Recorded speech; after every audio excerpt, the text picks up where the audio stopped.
Guys, কেমন আছো তোমরা সবাই? তো আজকে 15th আগস্ট আর আজকে ইন্ডিপেন্ডেন্স ডে। তো প্রত্যেকবার আমি ইন্ডিপেন্ডেন্স ডেতে একটা না একটা স্টোরি দিই, স্টেটাস দিই, বা গান দিই, ভিডিও বানাই। কিন্তু এই বছর আমি কিছুই করিনি, কারণ আমরা সবাই জানি যে আমাদের কি হয়েছে। তো এই অগস্ট মাসেই আমাদের ইন্ডিপেন্ডেন্স ডে, আর অগস্ট মাসেই আরজি করে এত বড় একটা ইনসিডেন্ট হলো। তো ভেবেই কেমন একটা লাগে যে যেই কলকাতাতে আমরা থাকি, যে কলকাতা দুর্গাপুজো সবচেয়ে বড়, সেখানে একটা মেয়েকে পুজো করা হচ্ছে, একটা মা শক্তিকে পুজো করা হচ্ছে, আর সেখানেই একটা মেয়ের সুরক্ষা নেই। এবার এরই মধ্যে আমি অনেক জায়গায় দেখছি সবাই সবাইকে বোঝাচ্ছে, আরে তুই একা বলে কি করবি, আরে একা পোস্ট করে কি হবে, একা আমরা স্টোরিটা রিশেয়ার করে কি হবে, একা কি কেউ কিছু করতে পেরেছে? সেই থেকেই আমার একটা ছোট্ট কবিতা মাথায় এলো।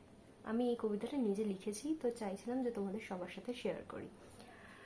একা থেকে 100 হবে, 100 থেকে 1000, দেশের থেকে বিদায় হবে এই দুর্নীতির বাজার। দেশে চারিদিকে হচ্ছে হাহাকার, কিন্তু আওয়াজ শোনা যাচ্ছে কার? দেশকে মিছিলে না, শিক্ষায় গড়তে হবে, বাংলা তোমায় লড়তে হবে। আজ স্বাধীনতার দিন আছে, কিন্তু সুখ নেই অনেকের কাছে। সবার মুখে হাসি আনতে গেলে বাংলা তোমায় লড়তে হবে। তো তথা একা আমি কি করব এটা না বলে সবাই যদি এটার প্রতি একটা ইনিশিয়েটিভ নিই, তাহলে নিশ্চয়ই আমরা একটা বেটার স্টেট বানাতে পারবো, বেটার একটা কান্ট্রি হতে পারে।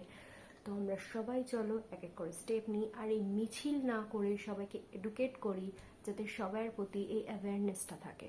Thank you.